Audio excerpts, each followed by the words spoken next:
Next سوال حماد صاحب کی طرف سے ہے، ہم صحیح ستہ کو حجت اس لیے مانتے ہیں کیونکہ ہم سنی گھر میں پیدا ہوئے، کیا اصول کافی مستند کتاب نہیں ہے؟ ہاں جی، اس میں یہ سوال میں نے پڑھ لیا، آپ کی آواز کٹ رہی ہے بلال بھائی لیکن میں نے پڑھ لیا۔ ہاں جی، ہم سیاستہ تو لفظ غلط ہے، کتب ستہ یعنی 6 کتابیں، صحیحین تو صرف بخاری مسلم ہے، باقی سنن اربع ہیں، 4 سنت کی کتابیں۔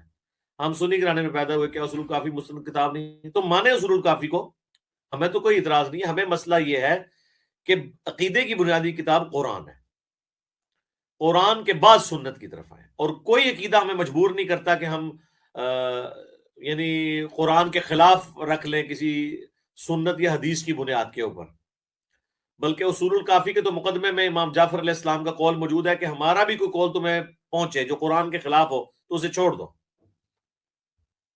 اس طرح کی کوئی روایت اہل سنت کی کتابوں میں نہیں ملتی، ائمہ کے اقوال ملتے ہیں، لیکن شیعہ نے اصول الکافی کے مقدمے میں یہ امام جعفر کا قول لیا ہوا ہے۔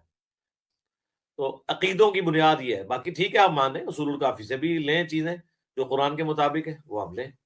کیا بخاری مسلم کو چھوڑ کر صرف نہج البلاغہ کے حساب سے دین پر چل سکتے ہیں؟